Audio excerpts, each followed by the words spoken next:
Така да Зоран Петров од пробиштипското село Лесново над 10 години се занимава со рурален туризам. На гостите им нуди прошетки до воденичарските пештери и Лесновскиот манастир, традиционални јадења и органски производи, како што во минатото ги правеле домаќинките. Сакал да инвестира во сместувачки капацитети за туристите, но условите кои ги бараат европските фондови и програмите на министерствата за искористување на пари за селскиот туризам се недостижни за неговиот скромен семеен буџет. Со фамилијата во Лесново имаме купено 3-4-5 стари куќи, што се раритетни, по 300 години што се стари. Значи треба да се заштитат. И сега така и гледам, не сам моќен да се ги реновирам, распаѓат ми се. И дека да се обратам, тоа треба прво и општината, локалната самоуправа да те помогне, па да иде со програма до влада или партнерство некако да се формира. Руралниот туризам во Македонија засега е само фикција, покажаа теренските истражувања на невладината рурална коалиција. Европските фондови и владините програми нудат субвенции за оваа гранка во износ од 3 до 4 милиони евра, но од овие пари на годишно ниво едва се искористени од 3 до 4%.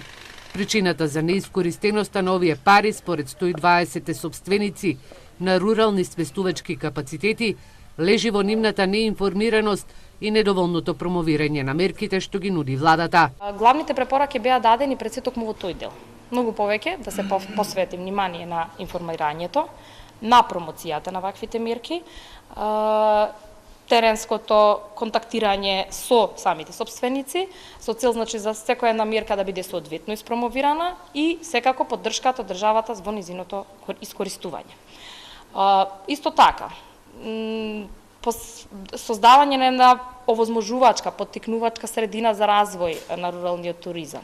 Потребни се и подобра патна инфраструктура, водовод и канализација низ живописните македонски села, а според оние кои се занимаваат со овој тип на туризам, потребно е да се промени законската регулатива. Се потребни промени и во Законот за традиционално производство, олеснување на критериумите, и во делот на даночната регулатива, значи да не се третираат како вообичаените туристички капацитети, затоа што станува збор за помали капацитети кои што имаат и помали способности, значи во однос на финансиите во се останато, така да тоа се некои почетни основи од каде што би тргнале во кон развојот значи на оваа гранка. Македонија има национална стратегија за рурален туризам, но со веќе поминат рок, а повеќето од анкетираните не ни знаеле дека има ваков документ. Експертите забележуваат дека земјава има одлични можности за развој на селскиот туризам, но засега добрите примери за да се живее и заработи од оваа гранка може да се видат само кај соседите во Грција и Бугарија.